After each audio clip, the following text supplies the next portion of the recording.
के चरणों में वंदन और सम्मानित मंच प्रोफेसर शुक्ला जी को प्रणाम, आदरणीय विभागाध्यक्ष जी को प्रणाम और यहाँ उपस्थित गुरुजन जो विभाग के हैं उनको प्रणाम, मेरे सभी साथीगण, छोटे भाई बहन। जो कर्मयोग का विषय है, मेरे पास निश्चित समय है, उसमें मैं बताने का प्रयास करूंगा कि आप तक शॉर्ट में और अच्छे से बात पहुंच पाए।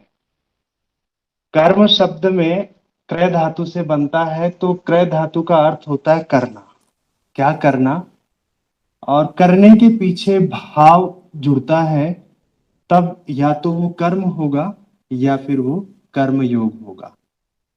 किसी भी कार्य को करते समय आप केवल इतना सा विचार कीजिए कि हम सभी यहाँ बैठे हुए हैं, हमारी बहुत सूक्ष्म से सूक्ष्म क्रिया और स्थूल से स्थूल क्रिया, इनके पीछे का अगर भाव राष्ट्र कल्याण का है, स्वयं के कल्याण का है, या हर एक इकाई का भाव वृहद इकाई के कल्याण का है, तो वो कर्मयोग की स्थिति में होगा। अगर उसका स्वार्थ से स्वयं से केवल जुड़ाव रहता है तो वह केवल मात्र कर्म होगा। कर्म सब करते हैं। अब एक छोटे से उदाहरण के साथ हम इसको शुरू करेंगे। मैं बहुत कम समय में आपके सामने रखूंगा। आप समझिए कि कोई बच्चा जब जन्म लेता है तो जन्म लेते समय उसके योगक्षेम की चिंता उसकी माँ, उसका परिवार, उसका समाज, सब लोग मिलकर करते हैं। कोई उसके लिए कपड़ा तैयार करेगा, कोई किसान उसके लिए अन्न तैयार करेगा। इन सबके पीछे भी पूरी प्रकृति, पूरी सृष्टि काम करती है। अगर भोजन तैयार हो रहा है, वायु मिल रही है, तो वायु देव काम कर रहा है। प्रकाश मिल रहा है तो भगवान सूर्य नारायण काम कर रहे हैं उसमें, है ना। सब लोग अपना योगदान दे रहे हैं एक शिशु को बड़े होने तक में।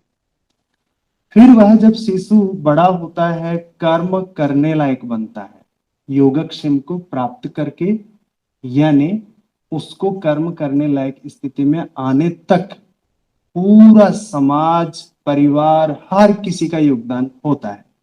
किसी का दृश्य रूप में होता है, किसी का अदृश्य रूप में होता है। फिर वह व्यक्ति कर्म करने लायक बनता है। जिस योग्य वह बनता है तब वह कर्म करने में उसको क्या क्या मिलता है? सुनाई तो कुछ भी नहीं दे रहा है, मिलता है। क्या बोल रहे हैं सामने वाले?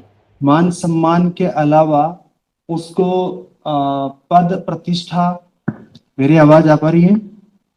मान सम्मान के अलावा पद प्रतिष्ठा मिलेगा, धन मिलेगा, ऐसी बहुत सारी चीजें हो सकती है। तो कर्म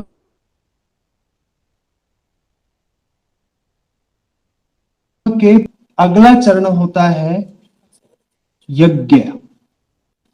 वह हमारी जिम्मेदारी होती है। यानी समझिए कि किसी शिशु को जन्म लेते समय जो व्यवस्थाएं प्राप्त हुई, व्यवस्थाओं से वह कर्म करने लायक बना, कर्म किया, कर्म करने के बाद जो उसको फल प्राप्त हुआ, वो फल अगर खुद के पास रख लेता है तो वह स्वार्थी होगा, केवल सकाम कर्मी होगा। और अगर वह अपने जैसे और नए लोग खड़े होने चाहिए, अपनी जैसी और अन्य व्यवस्थाएं खड़ी होनी चाहिए, उसके लिए उसको यज्ञ करना होता है। यानी समझिए सूर्य देव अपना प्रकाश अगर रोक ले, वायु रुक जाए, पेड़ पौधे अपनी क्रियाओं को रोक दें, तो क्या हम आगे की क्रिया कर सकता है? एक जीव भी एक कदम आगे नहीं बढ़ा सकता।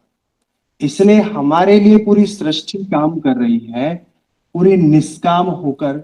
हम सूर्य नारायण को धन्यवाद दे चाहे ना दे, वायु देव को धन्यवाद दे या ना दे, लेकिन ये सब मिलकर हमारे लिए कार्य करते हैं। ऐसे ही हमें अगला योगदान यज्ञ के रूप में देना होता है। हमारे शिक्षक ही हमारे को अगर समझो विश्वविद्यालय में आए ही नहीं पढ़ाने, तो कहाँ से हम पढ़ पाएंगे? इसलिए इनका जो योगदान है, उस योगदान के बाद जैसा हम बनते हैं, तो हमारी जिम्मेदारी होती है उसी निष्काम भाव के साथ देना। तो ये सारी प्रक्रिया इसी पूरे चक्र में चलती रहती है, तभी हमारा समाज जीवित है, हम जीवित हैं। तो इसमें भी दो कारण और घटते हैं।